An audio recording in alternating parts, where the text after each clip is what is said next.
Ya, kabul.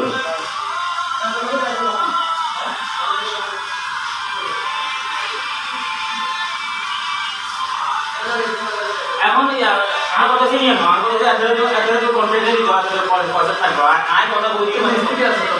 আর তো মিস্ত্রি বুঝতে গেলাম মিস্ত্রি আছে না এটা মনে করে এটা আমাদের জামানে কি এখন মিস্ত্রি চলিয়ে তো বাচ্চার দরকার বাড়তি আর তো এটা যেমন মিস্ত্রি আছে দুই ওকে মিস্ত্রি আমি তো বলে বলাই দিই কই না বলাই লোক তো নাই কোনো কথা বলাই দিই এরা না পুরো আয় দিন দিন না আয় এসে আয় করতে সন্ধ্যায় পরিবার কাম করবে কথা ওই মিস্ত্রি বলে বাইরে আয় করে কি করে আমরা কথা বলতে ভাই এখন দাদা যদি নাস্তা করে খাওয়াবে এত কিছু অর্ডার করে তো মানুষ আবার হাতে জানলা যেরকম আগে সকাল আসমাতে কথা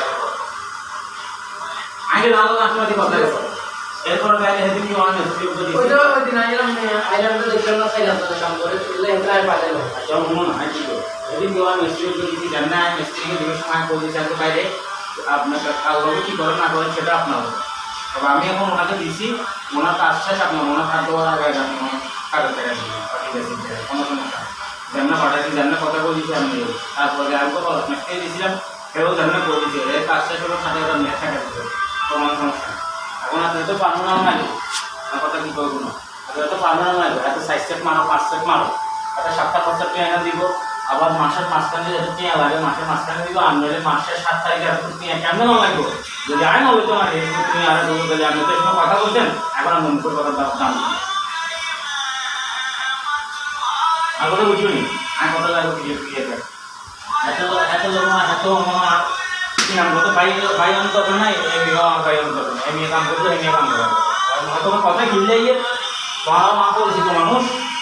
ঠিক আছে এত লোক আমার সঙ্গে দুই একটা কথা আগে বলছিলাম কত মানুষ আছে কিনা যায় আয় এরকম বলছিলাম কি আমরা আমরা এই হিসাবে হ্যাঁ তো আরো যাতে করা একটা মেসেজ দিয়ে তাহলে এখন তুমি কথা বলে দাও তুমি যেমন করবে হ্যাঁ যদি না হয় তারপর তুমি আমার কই না এখন আগে যেতে হাতে ক্লিয়ার আছে ফলাইকে তো তুমি গেছে ফলাইকে আমি যদি বেড়াই কি করবো মানুষজন নাই না কোনো মানুষজন না মানুষজন যদি আইলাম না দেখো হ্যাঁ তিনজন না চাইজন বাইরে 2 জন 3 জন